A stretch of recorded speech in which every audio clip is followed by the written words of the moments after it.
Hey everybody, welcome back to Rocky Mountain Homestead. Today I'm going to take you guys along and share some updates with you guys and also some new little critters that we have here at our home. I'm actually going to walk with you guys instead of bringing the side by side, but we have had a lot of different things going on lately around here, a lot of projects that we're trying to get done. We were hoping some of our projects last summer were going to get accomplished, but my husband actually excavated this whole road with his excavator so we could drive our side-by-side up here to get to the animals easier and be able to carry feed up here and everything. So we've had a lot of construction up here, which is why the fencing's down and the animals have not really been free-ranging, but we have decided to expand our goat area. There's Laverne and Shirley, and they got new neighbors as of today. Hello! So we got some babies. I kind of made a post about that, but didn't take you guys along. So I need names for these two mamas. And we have Laverne and Shirley over there. So I was thinking maybe like Ethel and Lucy. I don't know. Let me know down in the comment section below what you guys think. So this mama has two boys. We had 4 bucklings, but 2 went as bottle babies. So hi mama. So we have these 2 little guys left, and we have these 2 little dolings right here. They actually just got disbudded today. My friend's husband came over and did that because he actually like grew up on a goat farm and he used to have like 90 nannies at a time and a ton of babies. So I was really intimidated by the disbudding process, but he came over and did that today for us. Just a quick rundown of our system. We do have a lot of wildlife here, a lot of wildlife. So this is kind of what our animals go in at night, and during the day if we have to leave somewhere. We usually have fencing up for them to free range this whole area, but because of the construction, my husband having to move the skid steer up and down here, we've just kind of took the fencing down. So the first 2 kennels have been for our turkeys, our chickens, and our guinea fowl. We're actually downsizing how many chickens we have because we have a lot of old chickens who aren't really doing anything anymore. So the first 2 kennels are going to be for chickens and guinea fowl. The 3rd kennel down is for our ducks, and as you can see, that's their duck house. They are free ranged all day long, so they only go in their duck house and kennel to sleep once again, or if we're leaving somewhere. Laverne and Shirley's kennel is getting turned into a turkey kennel because my tom turkey has actually been going after my duck and my goose. One of my ducks got injured twice. I nursed it back to health, and my goose is my absolute favorite. You guys know that, Waffles. And he went after Waffles, and I'm not too thrilled about it. So the turkeys are definitely going to get their own kennel. I have a tom and I have 5 hens, and then we incubated, but the ones we incubated are going to be used for meat purposes. So they'll only need that kennel right there, and they'll free range during the day too. We have this, so that'll be the turkey kennel, and then this, we decided to expand our herd and keep a small herd of goats. That's something that was a very last minute decision, which is when we got these 2 pregnant mamas a couple weeks ago, just to expand the herd. And so I'm actually getting a buck from Cheyenne, Wyoming, and he is going to live in this kennel. Obviously, he'll be out during the daytime, but he's going to be in this kennel.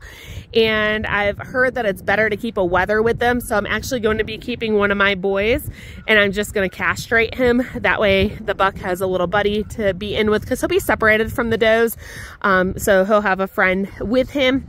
And then this kennel right here, and these kennels going down, we're obviously still building, but these kennels going down, we're going to take the dividers out of them, and we're going to have basically this all open for our 5 does that we're keeping, because I'm also going to be keeping one of her does. I think that little dark one over there, she is such a sweetheart. She has definitely stolen our hearts. So I think, I don't know why my focus is so bad, I'm sorry. I have sunglasses on and I can't see as clear, but so I think we're going to be keeping her, and yeah, and then we're getting a buck completely separate from these guys. So you're so cute. They're so stinking adorable. Oh my gosh.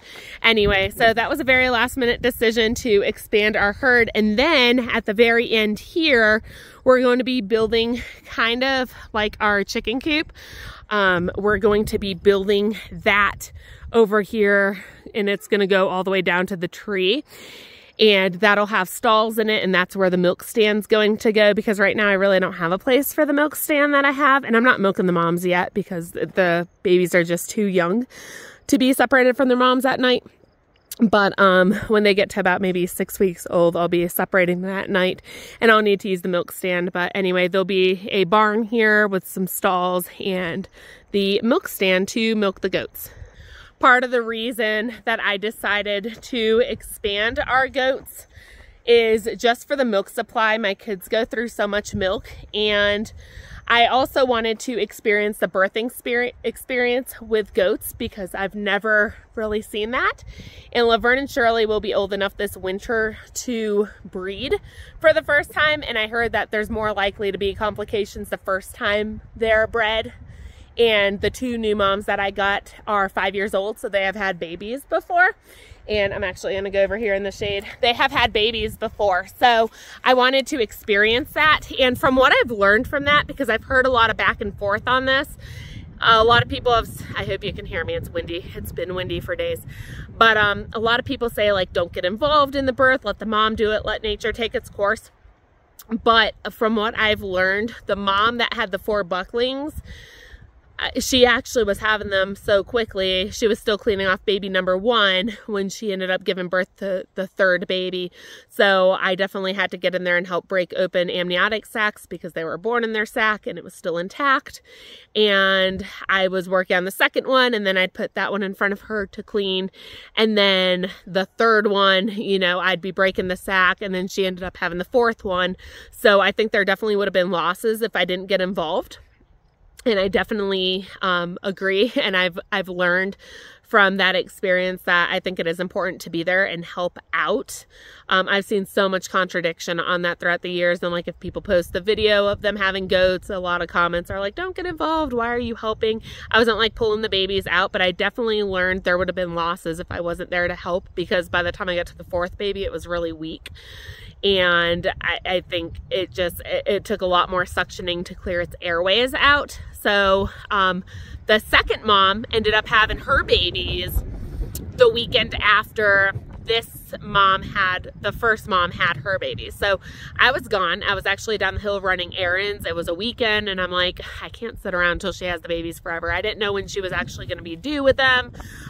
She looked close, but like, I'm like, I have to get some errands done. So of course, go figure, the day that I leave to go out of town, down the hill to run some errands for a couple hours, she gives birth. And we had a camera set up in our garage, and she had 3 girls, but 1 died. The 3rd one, I don't know, looking back at the camera footage, I don't think she got to the 3rd baby in time. She was busy cleaning off the first 2, and by the time she got to the 3rd one in the camera footage was not moving.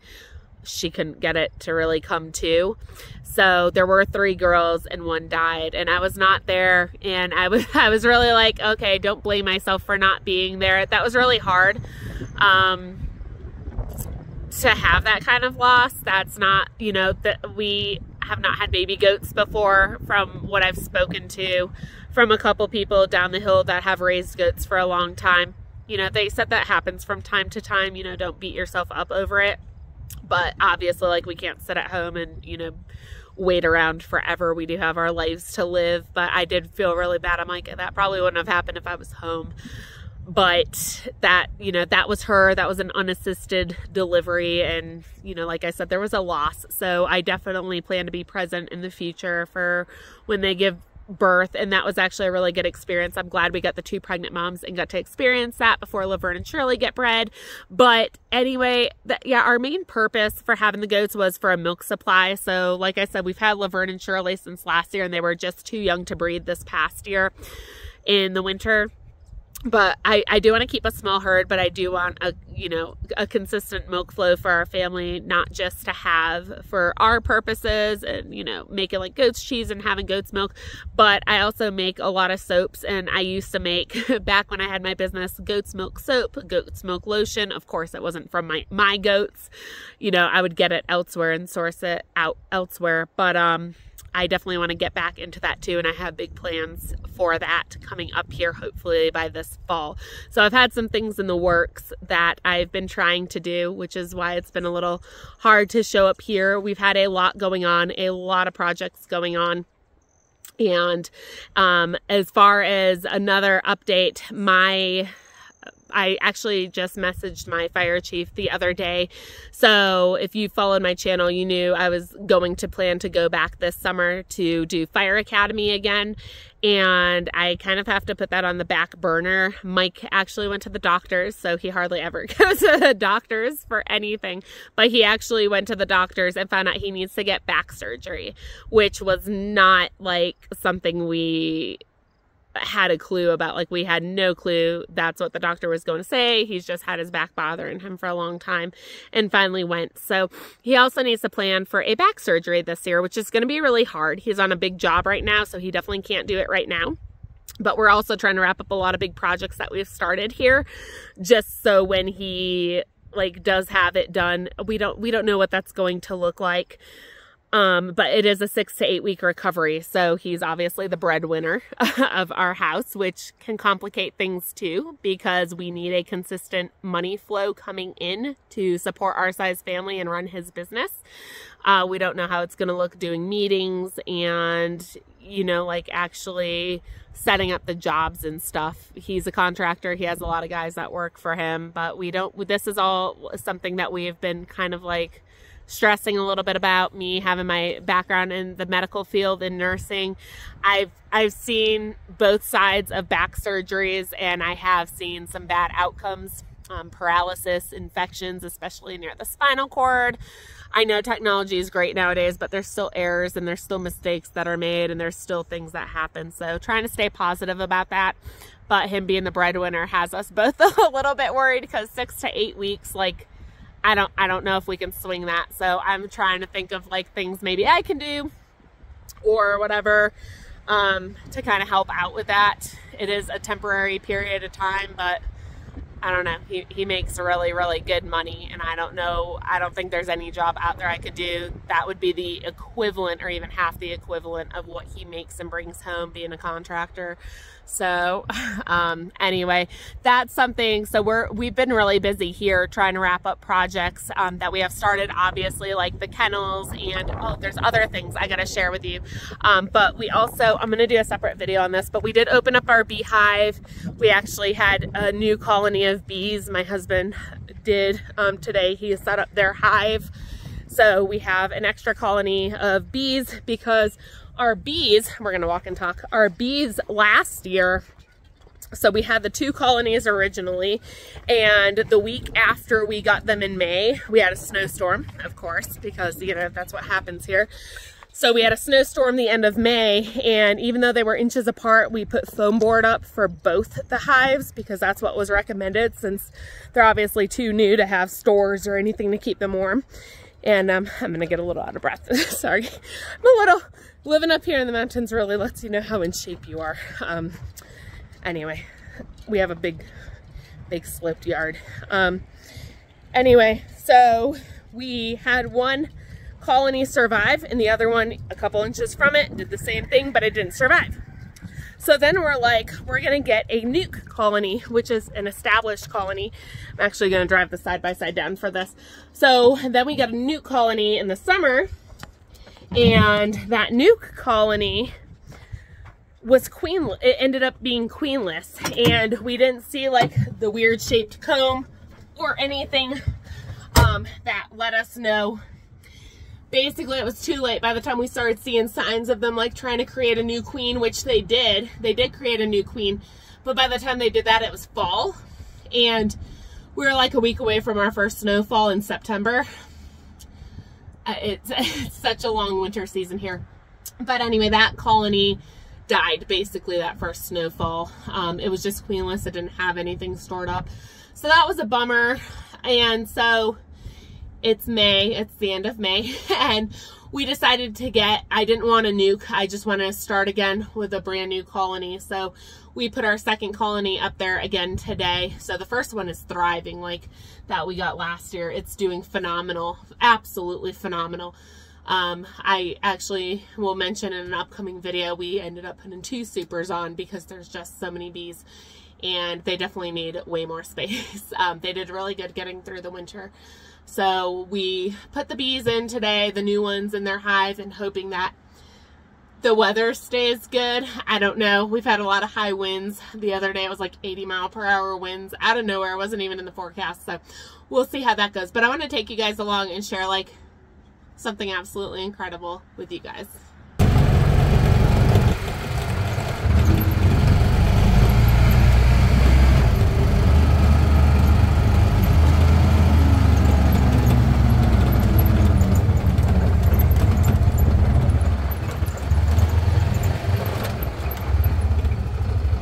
So if you guys are new to my channel, of course it's really windy, I hope you guys can hear me, but if you guys are new to my channel, my husband also last year excavated not only an area up there to our animals and our bee shed, but he also excavated this area. So the yard right here was completely sloped. We actually put down some grass seed over here and some wildflower seed, and he put irrigation so we can get some grass to grow here and some wildflowers. But he did excavate this last year and made a retaining wall.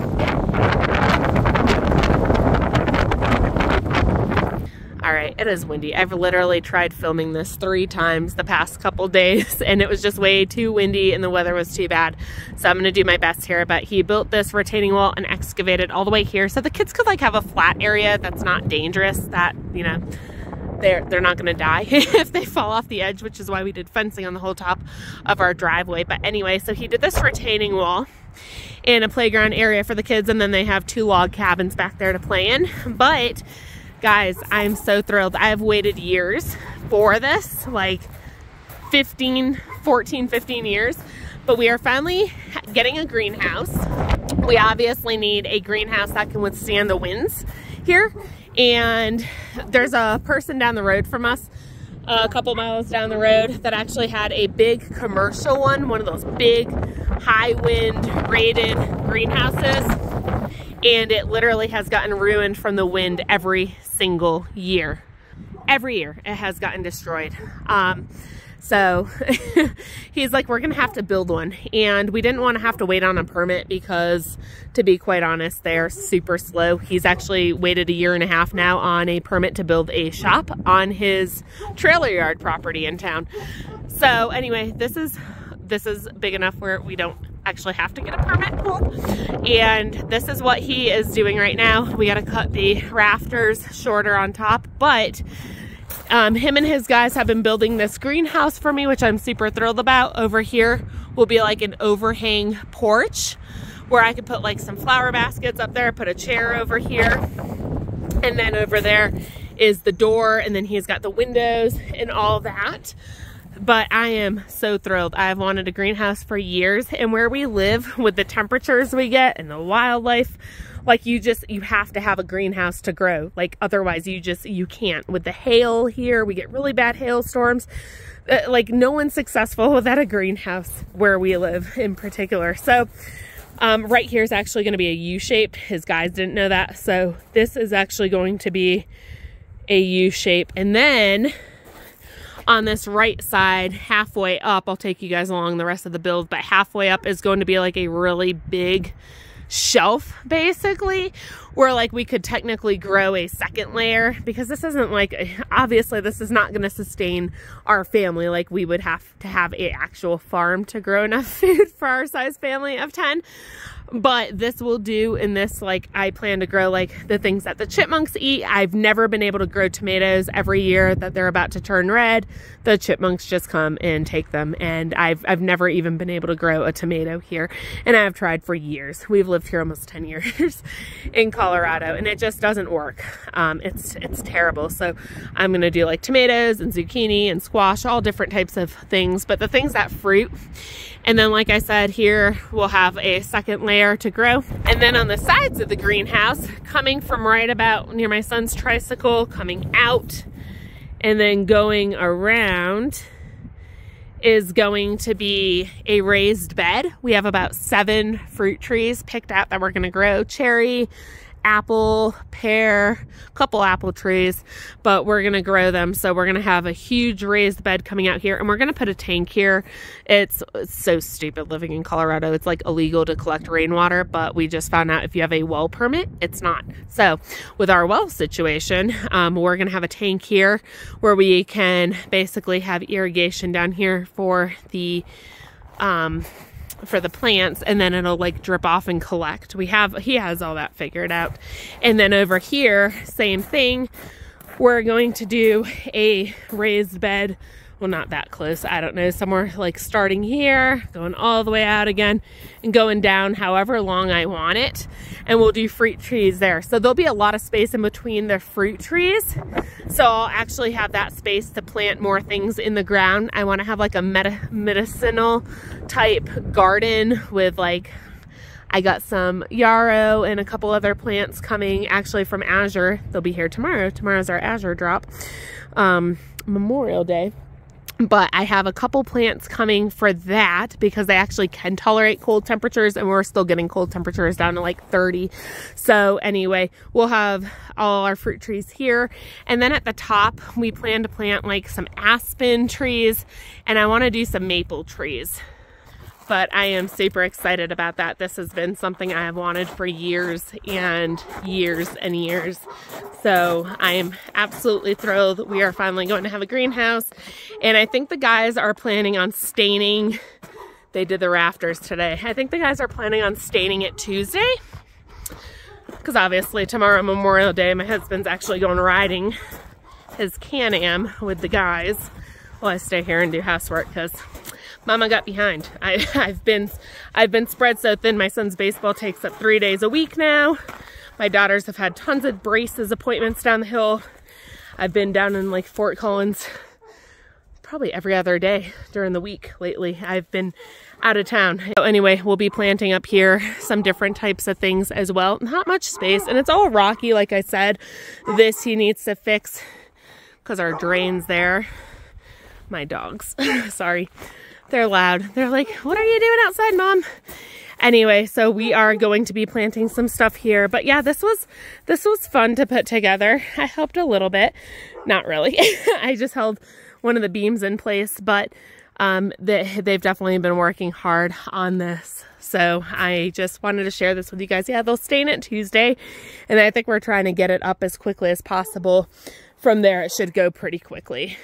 I actually had done a video similar to this, I don't know, maybe a week and a half ago, and I went to edit it, and I accidentally, I cut out too much, and when I went to upload it, I realized I actually deleted maybe a quarter to half of my footage by accident, so I couldn't go back and undo it because I had already processed it, and I had deleted it off my computer. So I've just been trying to get out here and redo this, and the weather's just been terrible. But anyway, we have a lot going on, so it was definitely not in the plans to expand our goat herd until last minute. I'm really excited about that. And yeah, the greenhouse, I think I'm so thrilled. Like every year it's like next year we'll do it, next year we'll do it. And I'm like, it's been like a decade that's gone by. When are we doing this? So definitely happy about this. That was all the materials that I had posted, I don't know, a couple months ago now that we had got. So still a lot more to go to finish this, but I am just so excited things are actually happening here finally.